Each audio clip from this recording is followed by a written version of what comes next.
안녕하세요. 지난해 남편과 이혼한 30대 여성입니다. 사실 남들한테 죽는 소리 앓는 소리 하는 거 별로 안 좋아하는 성격이에요. 친한 친구들 고민은 잘 들어주면서도 정작 제 이야기는 하기를 꺼려하는 성격이랄까요. 그런데 오늘만큼은 어디에다가라도 털어놓지 않으면 당장이라도 눈물이 쏟아질 것 같네요. 그래서 이렇게 제 이야기 몇 자 적어봅니다. 저는 서울에서 나고 자라기는 했지만 친정이 여유가 있는 편은 아니었어요. 친정 부모님께서 작은 기사식당을 운영하셨는데 기사식당이라는 게 워낙에 양 많고 싸게 파는 가게거든요. 그렇다 보니 하시는 고생에 비해 버는 돈이 얼마 되지 않아서 집안 형편은 늘 빠듯한 편이었지요. 제 밑으로는 2살 어린 여동생이 있었는데 여동생이 건강이 좋지 않아 친정 부모님의 도움이 늘 필요하기도 했고 그래서 어쩔 수 없이 식당을 운영하셨던 것도 있어요. 그래서 저는 고등학교를 마치고 대학을 졸업할 때 처음부터 4년제는 생각하지도 못했습니다. 그렇다고 아예 대학을 안 가면 대한민국에서 누가 나를 사람 취급이나 해줄까 싶어서 일단은 전문대에 들어갔어요. 전문대도 대학이냐고 비웃는 사람들도 있었지만 저한테는 소중한 배움의 기회였기에 최선을 다했네요. 그래서 2년 동안 장학금 받았고 졸업하자마자 특채로 대기업에 들어갔지요. 솔직히 그때만 하더라도 내놓으라 하는 회사까지 들어왔으니 이제 저를 누가 무시할까 생각했어요. 그런데 어떻게 된 건지 저는 말한 적이 없는데 제가 어느 학교를 졸업했는지가 다 소문이 나 있더라고요. 그리고 당시 사수는 자기는 대한민국에서 몇 손가락 안에 꼽히는 대학을 나왔다며 어떻게 우리가 한 사무실에서 일을 할 수 있는 거냐 그러더니 이후로 툭 하면 저한테 수준이 낮다, 귀가 먹었냐, 말이 안 통한다. 엄청난 폭언을 쏟아내기 일쑤였지요. 게다가 그뿐만이 아니라 다른 직원들한테 제 욕을 그렇게 많이 하고 다녔더군요. 그 사실을 알게 된 건 그나마 저를 안 됐다고 여긴 몇몇 직원들이 그 내용을 전해주었기 때문이에요. 솔직히 지금이라면 똥이 무서워서 피하냐 더러워서 피하지 하고 무시했을 수도 있고 아예 회사 인사팀의 폭로의 일을 크게 만들었을지도 모릅니다. 그런데 그때는 아무리 제가 사회생활을 하고 있다곤 해도 겨우 24살이었거든요. 그래서 사수한테 더 설설기면서 나를 좀 예쁘게 봐줬으면 그런 생각만 했어요. 하지만 결국 제가 한 노력은 소용이 없었고 저는 건강만 잃었습니다. 그래서 회사를 관두고 나왔는데 어떻게 살아야 할지 막막하더라고요. 그리고 그때 지인이 마음도 달랠 겸 뭐라도 한번 배워보는 게 어떠냐며 제과학원을 추천해 주었습니다. 솔직히 처음에는 한 번도 관심을 가져본 적이 없던 분야라서 제가 잘할 수 있을지 모르겠더라고요. 그래서 일단 동네 문화센터에 등록을 했어요. 그런데 일주일에 한 번 있는 그 수업만 기다려질 만큼 배우는 게 재밌더라고요. 게다가 가르치러 오던 강사도 저에게 아무래도 이쪽에 재능이 있는 것 같다며 본격적으로 한번 배워보는 게 어떻겠냐는 거예요. 립 서비스였을지도 모르지만 어쨌든 당시에는 그 말에 혹해서 미친 척 1년에 2천만 원짜리 학원에 등록을 했어요. 솔직히 등록하면서 친정부모님한테는 말하지 않았습니다. 친정부모님은 그래도 제가 대기업에 들어가서 이제 살림살이 좀 나아지겠다며 좋아하셨는데 그런 회사를 제가 2년 만에 제 발로 나왔다는 사실에 크게 실망스럽다 하셨거든요. 친정부모님에 대한 원망을 쏟아내고 싶지는 않지만 친정부모님의 관심은 늘 여동생에게 향해 있었고 저에게는 기대와 책임만이 부여되어 있었어요. 그래서 회사를 관뒀을 때도 친정부모님은 사회생활을 하다 보면 이런 일도 있고 저런 일도 있는 거지 그걸 못 버티고 나가 떨어지냐며 제 탓을 많이 하시대요. 제가 아무리 맏딸이라고 해도 맏딸은 강철로 만들어진 것도 아니고 저라고 그런 친정부모님의 반응이 왜 서운하지 않았겠어요? 그래서 회사를 관둔 이후로는 친정부모님한테 조금씩 비밀 아닌 비밀을 만들게 된 거지요. 아무튼 그렇게 벌어놓은 돈 까먹으면서 제과학원을 다녔어요. 그런데 마지막 수업이 있던 날 계속 저를 가르치던 강사님이 저더러 자기가 일하는 호텔에서 일해볼 생각 있냐고 묻더라고요. 거기서 정식으로 경력을 쌓으면 두고두고 도움이 될 거라면서요. 그래서 얼떨결에 호텔로 취업을 하게 되었습니다. 그리고 그렇게 호텔에서 일하게 된 지 6년쯤 되던 때 지금의 남편을 만났습니다. 소개로 만났는데 말도 잘 통하고 취향도 비슷해서 사귄 지 1년도 되지 않아 결혼 얘기까지 일사천리로 진행이 되었지요. 하지만 돈이 웬수라더니 돈 이야기가 나오면서 처음으로 잡음이 생겼어요. 일단 당시 저는 1억 6천 정도의 현찰을 가지고 있었는데 이건 당연히 월급만 모아서 된 건 아니에요. 그 당시 저는 월급만 모았다가는 평생 가난에서 벗어나지 못하겠다는 생각에 죽어라 아껴 쓰면서도 주식을 비롯해 이런저런 재테크를 하고 있었거든요. 그리고 운이 따라줬다고 해야 할지 제 생각보다 수익이 많이 났어요. 반면에 남편은 모아둔 돈이 7천 정도 있었는데 사람이 워낙에 물질적인 거에 크게 욕심이 없거든요. 그나마 7천도 10년 내리 직장 생활하면서 얼결에 모아졌다고요. 그런데 문제는 남편이 어머님한테 어떻게 이야기를 한 건지 어머님이 상견례 자리에서 며느리가 1억 6천이나 모았다고 하던데 그 외에 친정에선 얼마나 보태주실 생각이냐. 우리 쪽에서는 집을 해주려고 한다 뭐 그런 말씀을 꺼내셨어요. 근데 문제는 저희 친정부모님은 제가 그 정도의 현찰을 가지고 있는지도 모르셨고 제가 결혼한다고 해서 얼마나 도와주실 상황은 더욱 아니었거든요. 그래서 친정부모님이 먼저 그게 무슨 소리냐, 금시초문이다 라는 반응을 보이셨고 그런 반응에 시부모님은 시부모님대로 당황해 하셨지요. 그러면서 한마디로 분위기가 엉망이 돼버렸어요. 그리고 결국 어머님께서는 한 집에선 아무것도 안 한다는데 다른 집에서 독박을 쓸 수는 없다 뭐 그렇게 말씀을 하시더니 집 얘기는 없던 걸로 하자고 하시대요. 그러니까 저도 어머님 말씀이 머리로는 이해가 되는데 한편으론 서운하고 치사하단 생각도 드는 거예요. 어쨌든 저랑 남편이 모은 돈만 보자면 제가 2배가 넘었으니 그걸 좀 봐주시면 안 되나 싶기도 하고 결국 저를 포함한 양쪽 사람들 모두가 마음이 상하게 되었고 제가 남편더러 이럴 거면 결혼에 있어서는 모든 비용을 칼같이 반반 부담하자 했습니다.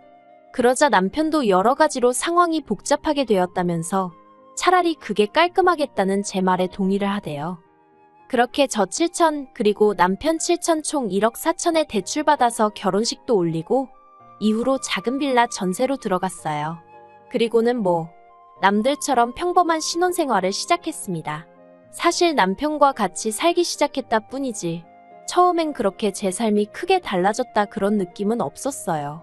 오히려 그런 생각은 제가 호텔을 관두면서 들더라고요. 사실 호텔을 관둔 건 조금은 충동적인 결정이기도 했어요. 당시 남편과 결혼하면서 생각보다 지출이 적었기에 제 손에는 여전히 1억이란 목돈이 남아있었거든요. 그런데 떡 줄 사람은 생각도 않는데 김칫국 마시는 사람이 한둘이 아니대요. 일단 친정부모님은 이 돈을 가지고 식당을 확장을 했으면 좋겠다 아니면 네 여동생 좀 편해지게 이사 좀 가게 보태달라 그런 말씀을 하셨습니다. 그리고 시부모님은 시부모님대로 아버님이 차를 10년째 타고 계신다는 둥, 신호대학 등록금이 올랐다는 둥, 솔직히 어느 집에 가도 그런 이야기를 자꾸 해대니 부담스럽기도 하고 짜증이 나더라고요. 그리고 저는 1억이 아니라 그중 100원도 그런 식으로 쓰고 싶지 않았어요. 저도 남편과 결혼하기 전까진 혼자 반지하에 살면서 악착같이 만든 돈이었으니까요. 그래서 에라 모르겠단 심정으로 호텔을 관두고 제 가게를 내버렸습니다. 이러나 저러나 어영부영 뺏길 돈 같으면 내가 쓰고 싶은데 한번 써보기라도 하자 그런 생각이었지요. 그런데 제가 가게를 냈더니 친정이고 시댁이고 할 것 없이 난리도 아니었습니다. 양쪽 집안에서 다 저더러 욕심이 사납네. 집밖에 모르네 난리도 아니더라고요. 그래도 다행히 남편만큼은 제 편을 들어주었습니다. 한 번 사는 인생, 하고 싶은 대로 멋지게 살아보라면서 능력이 되니까 사고도 치는 거라나요. 그리고 전 남편의 응원에 힘입어 밤잠 줄여가며 제 가게를 꾸려나가기 시작했어요. 가게가 자리를 잡는 데는 그다지 오랜 시간이 걸리지 않았어요. 개업한 위치가 제가 일하던 호텔에서 멀지 않기도 했고 다행히 같이 일하던 동료들도 제 선택을 응원한다며 다방면으로 도움을 주었거든요. 그래서 입소문이 빨리 나기도 했고 미디어에서 몇 번 다뤄지기도 했지요. 그리고 그 덕분에 더도 말고 덜도 말고 딱 호텔에서 일할 때만큼만 벌면 좋겠다 생각했는데 반년 만에 그 2배를 넘어섰어요. 이후로 가게 확장하고 직원 더 뽑고 8평짜리 가게가 30평대로 넓어지대요. 그리고 그때부터 다시 시작이었어요. 친정과 시댁에서 번갈아 가면서 사람을 괴롭히는 거요. 친정 부모님은 저더러 아픈 여동생이 집안에서만 있으니 얼마나 답답해하는지 모른다며 동생을 제 가게에 보내겠다고 엄포를 놓으셨습니다. 하지만 단지 여동생이 부끄럽고 그래서가 아니라 제 가게는 엄연히 영업장이고 저에게는 생계수단이었으니 그렇게는 안 된다고 했지요. 그러자 친정 부모님이 저더러 너 혼자만 잘 먹고 잘 살면 다냐면서 결국 하도 힘들게 하길래 달에 100씩 생활비 드리는 걸로 상황을 정리했어요. 그래도 어쨌든 친정 부모님이 낳아 길러주신 건 변함없는 사실이었으니 그에 대한 은혜를 갚는 거라고 스스로 그렇게 납득을 시켰네요. 반면에 시댁의 경우 처음에 가게 시작하고 몇 번 제가 만든 디저트라고 챙겨다 드렸는데 사람들이 이런 걸 돈 주고 사 먹냐며 제 면전에다 대고 비아냥거리셨거든요. 그래서 이후로 한 번도 가져다 드린 적은 없어요. 가게가 너무 바빠서 그 핑계로 왕래도 많이 줄였고요. 솔직히 첫 회사에서 이유 없이 나를 싫어하는 사람한테는 무슨 짓을 해도 소용이 없다는 걸 뼈저리게 배웠던 덕분에 어머님 비위 맞춰드리려는 노력 같은 건 하지도 않았습니다. 그러다 작년, 지금도 잊혀지지 않네요. 5월 첫 주 주말이었어요. 어린이날하고 어버이날이 몰려있던 주에는 예약 들어온 디저트가 너무 많아서 도무지 시간을 낼 수가 없겠더라고요. 그래서 겸사겸사 남편하고 함께 시댁을 찾았습니다. 근데 그게 실은 원래는 남편 편으로 용돈만 보내드리려고 했는데 어머님이 먼저 모처럼 얼굴이나 보자며 당신이 점심을 차려준다고 오라고 하셨거든요. 결혼하고 그때까지 어머님이 뭐 만들어줄 테니 먹으러 오라고 한 적이 없었는데 갑자기 그러시니까 왠지 쎄한 게 뭔가 꿍꿍이가 있으시구나 싶대요. 그리고 아니나 다를까 어머님이 꺼내신 말씀은 황당하기 짝이 없었습니다. 저더러 신우를 데려다가 기술을 좀 가르쳐주라고 하셨거든요. 그리고는 자꾸 제 가게만 넓히지 말고 신우 앞으로 2호점 하나 낼 수 있게 해보라나요. 어이가 없어서 그게 무슨 말씀이시냐고. 신우는 아직 대학생인데 그리고 신우가 이걸 하고 싶어 하냐고. 하고 싶으면 정식으로 학원이든 뭐든 들어가서 배워야지 그걸 왜 저한테 배우려고 하냐고 그랬어요. 저는 지금 제가 하는 가게 하나만 신경 쓰기도 정신이 없는데 어느 세월에 신우를 붙들고 뭘 가르치고 그렇게 못한다고 아주 난색을 표했지요. 그랬더니 어머님이 저더러 뜬금없이 하시는 말씀이 너는 결혼할 때부터 하나도 마음에 드는 구석이 없었답니다. 돈도 얼마나 가져올 것처럼 사람 있는 대로 기대하게 해놓고서는 겨우 결혼하면서 7천 보태더니 가족들하고 상의도 없이 가게를 떡하니 차리지 않나.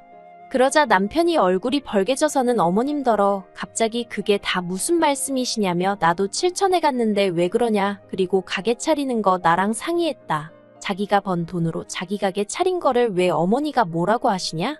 제가 화를 내기도 전에 남편이 먼저 어머님한테 저 대신 언성을 높여주더라고요. 하지만 어머님은 계속해서 그래도 그게 경우가 아니다. 그리고 지금도 봐라.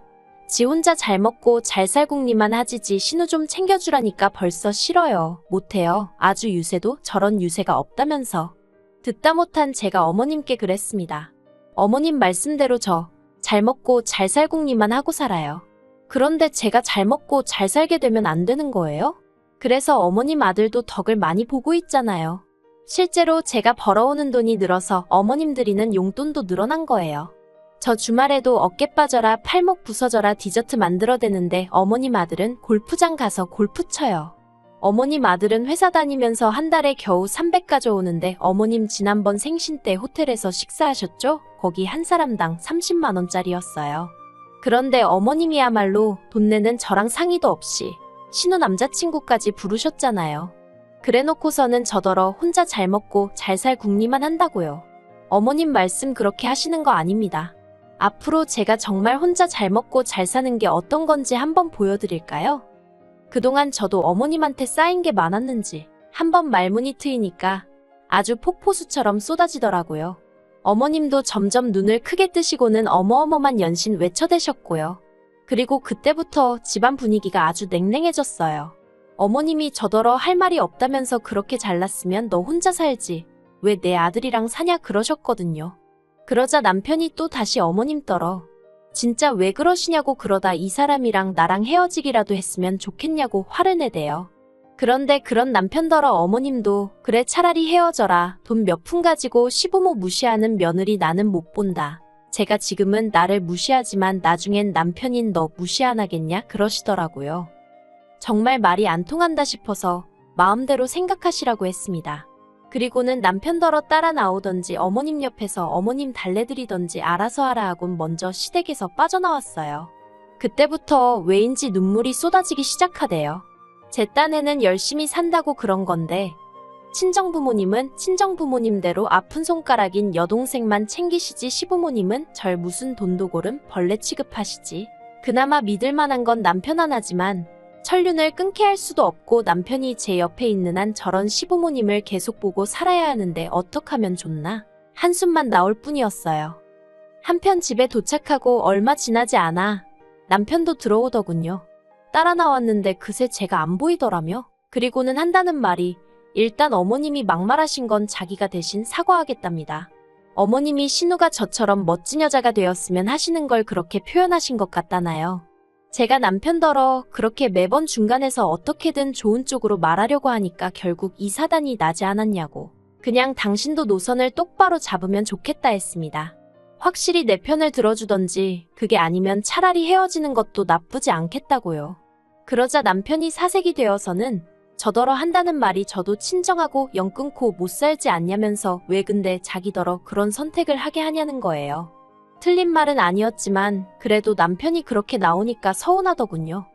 하지만 전 솔직히 매달 100만 원씩 드리는 건 자식으로서 마지막 돌이다 생각하고 하고 있었고 거기서 좀 더 바란다 싶으면 연을 끊을 생각도 하고 있었어요. 그래서 남편에게 제 마음을 솔직히 털어놓고 이혼하자 했습니다.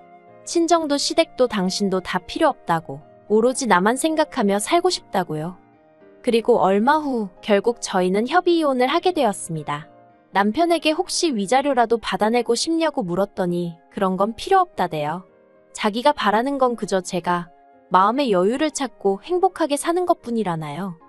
그리고 완전히 남편과 제가 남남이 되고 나서야 어머님이 저희 이혼 소식을 알게 되신 모양이었어요. 어머님이 그제서야 당신이 잠깐 미쳤었나 보다며 그래도 어떻게 이혼을 하느냐고 눈물을 보이셨지요. 하지만 제가 별 반응을 보이지 않자 이내 저더러 제가 당신 아들 인생 조져놨다대요. 그 소리를 들으니 역시 이혼하길 잘했다 싶더라고요. 그래서 영업방해나 하지 마시라고 소리를 지르곤 면전에 소금을 뿌렸네요. 그리고 이후로 지금까지 저는 혼자 가게를 운영하며 지내고 있어요.